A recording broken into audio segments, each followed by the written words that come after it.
Sir ये मतलब देख सकते हैं, मतलब मैंने पूरा इस तरीके से लगा करके रखा है और पूरा दीवारें छप गई हैं सर, पूरा लिख दिया था मैंने इसमें पूरा। ये पूरी दीवारें छप गई है सर। ये इधर भी लिखा है सर पूरा, चारों दीवारों पे। हर एक बच्चा जो टॉपर होगा वो कुछ कुछ सेगमेंट को हर एक किताब का पढ़ेगा, छोटा छोटा सेगमेंट जो उसके लायक है या जो उसको अच्छे से उसमें समझ में आ रहा है। तो मैंने ये तीन किताबें एंशियंट के लिए प्रेफर की। स्वागत है आप सभी का स्टडी हमारे साथ चैनल पर। मैं हूं देवेंद्र सिंह। आशा करता हूं आप सभी बहुत अच्छे होंगे। और जिन भी बच्चों का इस बार नेट क्वालिफाई हुआ या फिर जेआरएफ क्वालिफाई हुआ, उन सबको हमारी तरफ से बहुत बहुत शुभकामनाएं। और आज इसी क्रम में आपके साथ में एक ऐसे टॉपर को मिलाने वाला हूं जिन्होंने इंडियन कल्चर से इस बार जेआरएफ क्वालिफाई किया और हिस्ट्री में भी जेआरएफ क्वालिफाई किया। उससे पहले उन्होंने हिस्ट्री में एक बार नेट भी क्वालिफाई किया है। तो सबसे पहले उनका स्वागत करते हैं, शिवम वर्मा। आपका हमारे चैनल पर बहुत बहुत स्वागत है। नमस्ते। नमस्ते शिवम। सबसे पहले आपको जेआरएफ क्वालिफाई करने पर, वो भी इंडियन कल्चर में, बहुत बहुत शुभकामनाएं। बहुत बहुत धन्यवाद सर। शिवम, अपने बारे में बताइएगा कि आप कहाँ से हो। सर वैसे मूल रूप से तो मैं सुल्तानपुर से हूँ, उत्तर प्रदेश से। और स्कूलिंग मैंने जो मेरी प्राइमरी स्कूलिंग हुई है वो वहीं से सुल्तानपुर से हुई है। उसके बाद मैंने यूनिवर्सिटी ऑफ इलाहाबाद से, मेन कैंपस से, बीएससी में फिजिक्स केमिस्ट्री मैथमेटिक्स से मैंने बीएससी किया। और उसके बाद अभी मैं पीजी कर रहा हूँ सर, सत्यवती कॉलेज से। वो भी एमए, मतलब हिस्ट्री से। अभी आपका एमए हिस्ट्री में कंप्लीट नहीं हुआ है?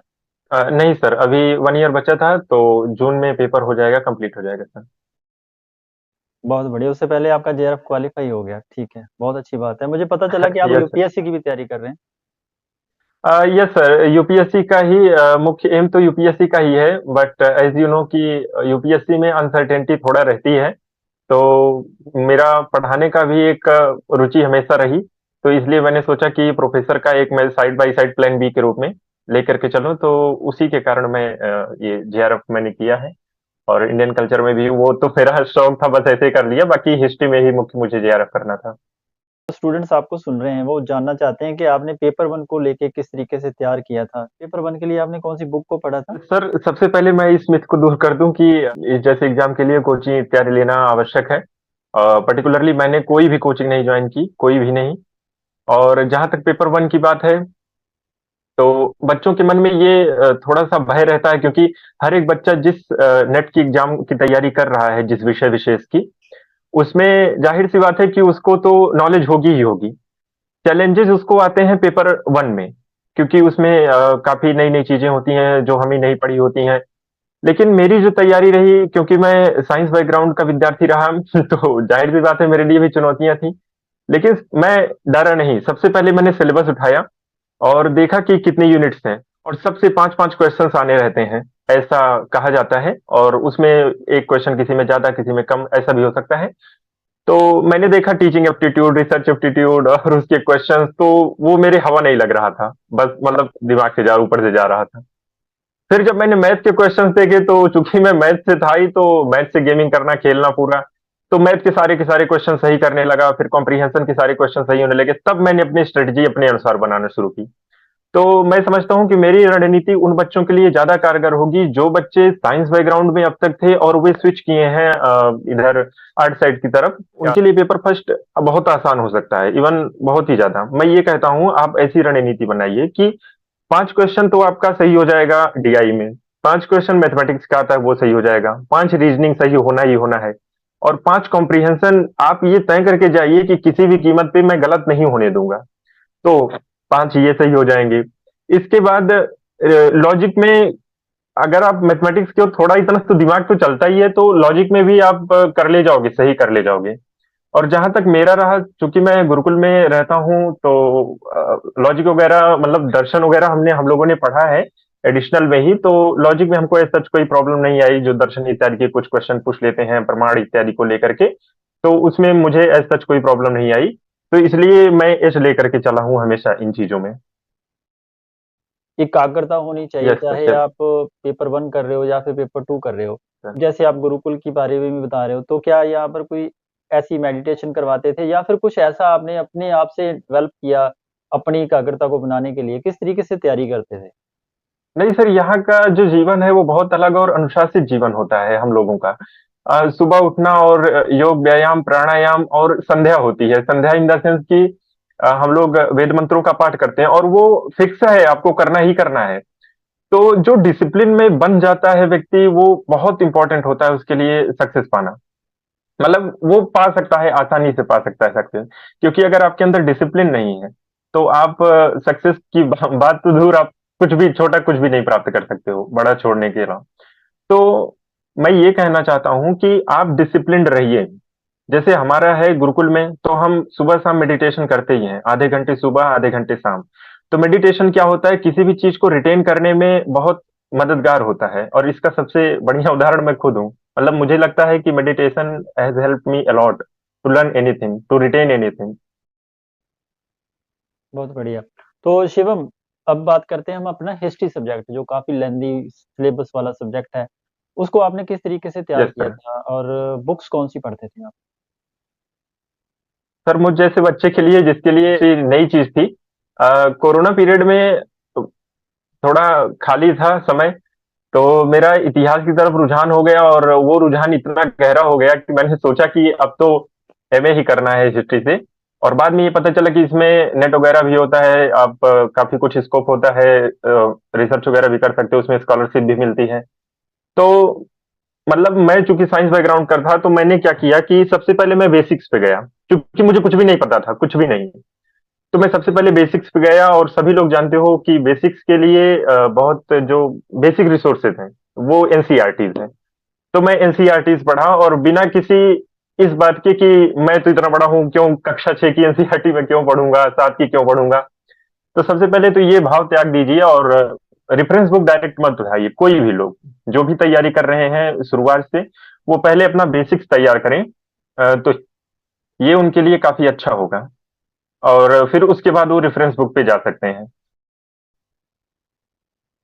और जैसा कि आपने इंडियन कल्चर में इस बार जेआरएफ क्वालीफाई किया है, तो इंडियन कल्चर के लिए क्या हिस्ट्री वालों को कोई अलग अप्रोच डेवलप करनी चाहिए, या फिर उसी में से वो कवर हो जाता है उनका सिलेबस? नहीं सर, मतलब मैं पर्टिकुलरली बात करता हूँ तो मेरा, जैसा सभी लोग जानते होंगे, जो जो भरे होंगे, तो 6 को हम लोगों का हिस्ट्री का पेपर था, और फिर 7 को ही इंडियन कल्चर का था। और इवन मैंने गांधीयन एंड पीस पे भी भरा था, क्योंकि मेरी पकड़ है बुद्धिज्म और जैनिज्म फिलोसफी पे, मेरी पकड़ है। जैसा कि मैंने बताया, मैं गुरुकुल में रहता हूँ, तो फिलोसफी वगैरह तो पढ़ना ही रहता है थोड़ा मोड़ा। तो जैनिज्म है, Buddhism philosophy and Gandhian peace, ये एक अलग सब्जेक्ट है, तो मैंने उसमें भी भरा था। तो 6 को हम लोगों का हिस्ट्री का पेपर था, और 7 को जो है इंडियन कल्चर और गांधीयन एंड पीस एक ही शिफ्ट में पड़ गया था, मतलब सेकंड शिफ्ट में मेरा था। तो सेकंड शिफ्ट में उसी टाइम पड़ गया था, तो मुझ में चुनना था कि कौन सा मैं चुनूं। तो मैं कहा कि इंडियन कल्चर में जाऊंगा देने के लिए। तो जहां तक की बात इंडियन कल्चर की है, तो मैंने कुछ भी नहीं, मतलब कोई भी नया रिसोर्स उसके लिए नहीं पढ़ा। केवल हिस्ट्री को ही अगर आप अच्छे से पढ़ते हैं। फॉर एग्जाम्पल मैं बात करता हूँ गुप्ता पीरियड की। आप कोई भी सेगमेंट पढ़ेंगे, मौर्य पीरियड हुआ, गुप्ता पीरियड हुआ, हर एक पीरियड में आप उसको अगर थोड़े छोटे छोटे सेगमेंट में बांटें, कि मान लीजिए गुप्ता पीरियड है, तो उसका राजनीतिक जीवन अलग होगा, आर्थिक अलग होगा, प्रशासनिक अलग होगा, सामाजिक अलग होगा, फिर आता है सांस्कृतिक। तो जो सांस्कृतिक है, हर एक, अगर हिस्ट्री के हर एक पोर्शन का जो सांस्कृतिक वाला पोर्शन है, अगर हम उसे बढ़िया से तैयार कर लेते हैं और फिर उसको एग्रीगेट कर दें एक जगह, तो वही है इंडियन कल्चर। आपका अलग से कुछ भी नहीं पढ़ना है, कुछ भी नहीं। ठीक है, बहुत बढ़िया। तो तीनों कालखंड के लिए अलग-अलग बुक्स आप कौन-सी पढ़ते थे? जैसे प्राचीन काल भी आपने कवर किया, Gupta period, Mauryan yes period sir. सारा प्राचीन काल का हिस्सा है। इसके लिए कौन-सी बुक को आप पढ़ते थे? सर जैसे कि शुरुआत में ही हमने बताया कि पहले तो बेसिक्स पे जाना है, और जिसका बेसिक्स स्ट्रांग है तो अब आ जाइए रेफरेंस बुक पे।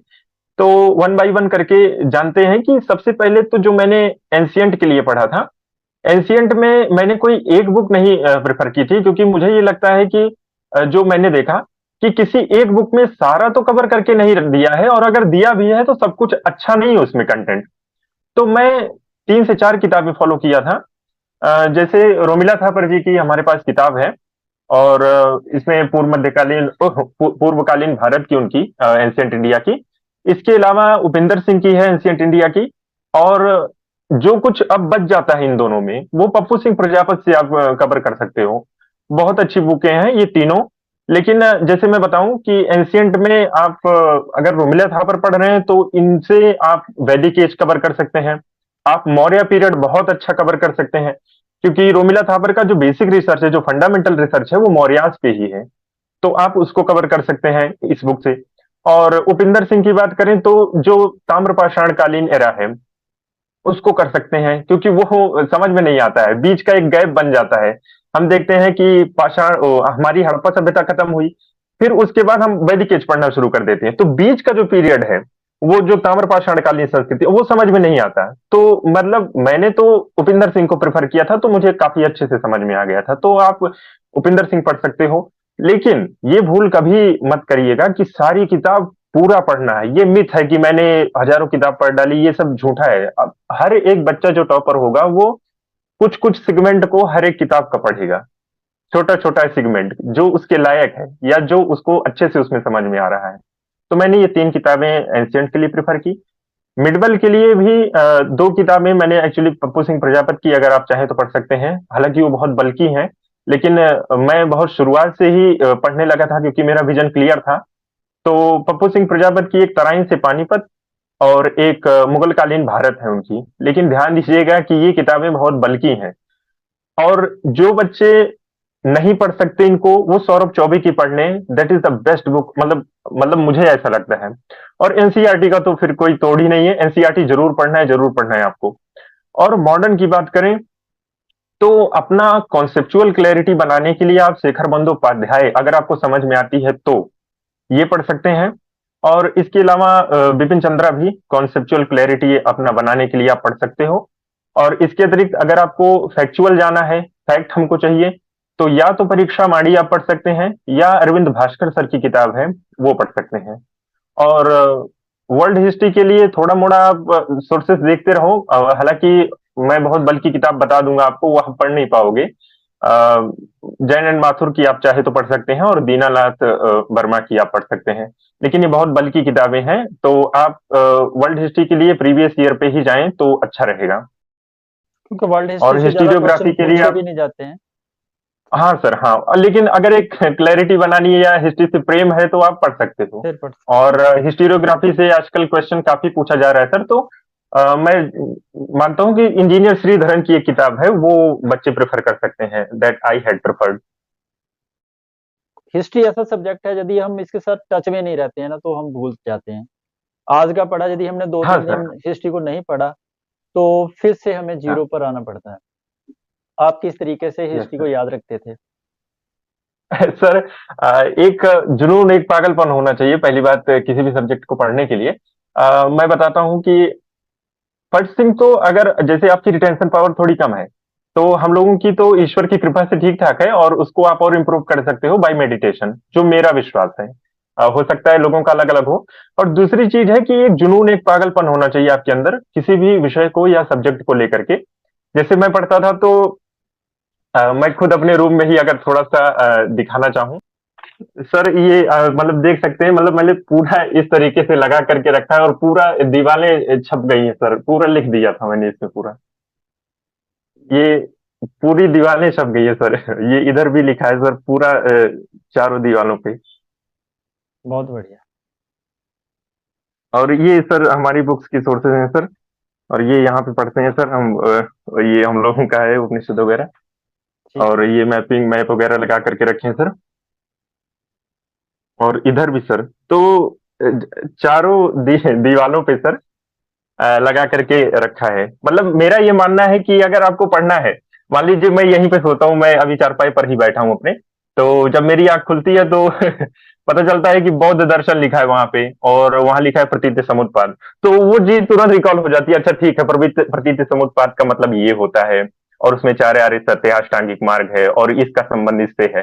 तो हर एक चीज तुरंत रिकॉल हो जाती है। तो मैं अपने विषय में बताऊं तो कोई भी चीज मैं, शायद मैं जो मैंने नोट्स बनाए थे उसको मैं 4-5 महीने पहले पढ़ा था, और फिर पेपर के समय पढ़ा। तो बीच का जो गैप, मैंने कभी नहीं पढ़ा उसको।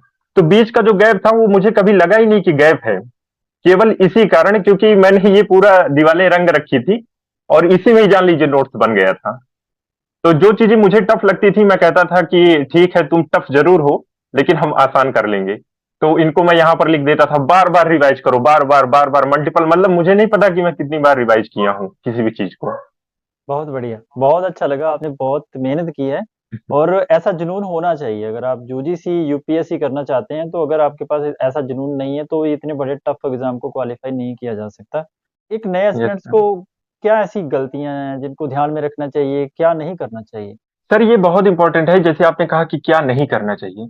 सबसे पहले तो हमें खुद पर विश्वास करना चाहिए और दूसरों पे थोड़ा कम ही। क्योंकि मतलब मैं ये कहना चाहता हूँ कि कोई भी मान लीजिए हम तैयारी कर रहे हैं, तो कोई भी व्यक्ति आता है हमको बता देता है 4 किताबें, तो मुझे लगता है कि हाँ यार ये बढ़िया है, चलो इसको भी मार्केट से खरीद लाते हैं।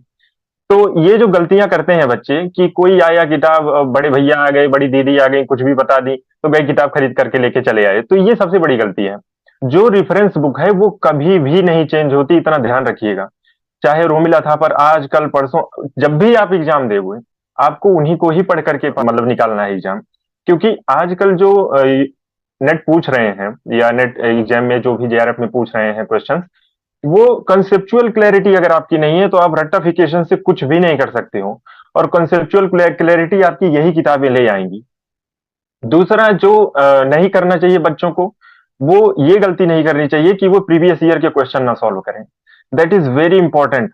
और प्रीवियस ईयर के क्वेश्चंस आपको रटे होने चाहिए। मैं लिटरली आपको बता रहा हूँ, एक तो मेरे पास किताब थी प्रीवियस ईयर की, और दूसरा जो हमारे दविंदर संघ है, सर है हमारे ये, और मतलब मैं बहुत बहुत धन्यवाद करना चाहूंगा सर का कि मैं आप सभी को बता दूं कि मैंने कोई कोचिंग नहीं ली, कोई भी कोचिंग।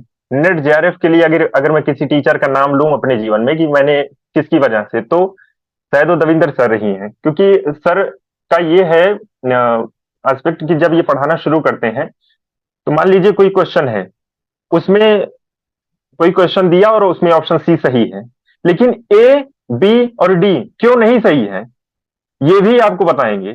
तो आपका जो क्लैरिटी है वो बढ़ती जाती है।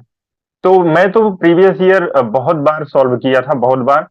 और आप जितना रिवीजन करोगे उतना ही ज्यादा आपकी क्लैरिटी आती जाएगी। तो ये गलती कभी मत करिएगा कि प्रीवियस ईयर सॉल्व ना करें आप लोग। अवश्य ही इसको सॉल्व करें, आपको बहुत बहुत ज्यादा बेनिफिट होगा। ये मत सोचिएगा कि अब की बार तो पैटर्न चेंज हो जाएगा, ये हो जाएगा, वो हो जाएगा। अरे एनटीए आसमान से क्वेश्चंस नहीं ले आएगा, वो जरूर पीछे वाला जो अपना है ना माइंडसेट, वो बना करके ही चलेगा। तो आपको उसके साथ चलना है, एनटीए के साथ, और शायद 2-3 कदम आगे सोच करके चलना है कि अगर आप यहां तक सोचते हो तो मैं यहां तक सोचूंगा, तभी जीआरएफ हो सकता है, तभी नेट हो सकता है। इतना सोच करके चलिए आप। जी शिवम, आपसे ये बात सुन के बहुत अच्छा लगा। हमें भी अच्छा लगता है जब कोई स्टूडेंट हमारी तारीफ करता है, क्योंकि हमारी हमेशा कोशिश यही रहती है कि आपको best of the best content दिया जाए। स्टूडेंट्स, यदि आप चैनल पर पहली बार आए हैं, तो चैनल को सब्सक्राइब जरूर कर लेना और साथ में एक बेल नोटिफिकेशन होता है, उसको जरूर दबा लेना, ताकि हम जैसे ही कोई नई वीडियो अपलोड करें और आपको उसका नोटिफिकेशन उसी समय मिल जाए। तो शिवम के लिए एक अच्छा सा कमेंट करना मत भूलना और वीडियो को लाइक और शेयर जरूर कर देना। शिवम, आपने हमारे चैनल के लिए समय निकाला, हमारे स्टूडेंट्स को, हमारे चैनल के स्टूडेंट्स को इतना गाइड किया। लाइफ टाइम आपसे बहुत कुछ सीखते रहेंगे, क्योंकि ये वीडियो उनको हमेशा इंस्पायर करती रहेगी, मोटिवेट करती रहेगी। तो हमारे स्टूडेंट्स के लिए कोई अच्छा सा कोई खास मैसेज आप देना चाहते हैं, तो ज़रूर बताइए। मैं यही मैसेज देना चाहता हूं कि जो आप करना चाहते हो उसके लिए जी जान लगा दो। और इतना ध्यान रखना कि हार नहीं मानना, बस चलते रहना और चलते रहना, मंजिल जरूर मिल जाएगी। और जो कुछ हमारे महत्वपूर्ण कवि लोग होते हैं उनकी कविताएं भी सुनते रहा करिए, तो कुछ मोटिवेशन अंदर से मिलता रहेगा। बस यही कहना चाहूंगा आप सभी से। और आगे बढ़ते रहिए, जरूर आप लोग सक्सेसफुल होंगे, ट्रस्ट मी।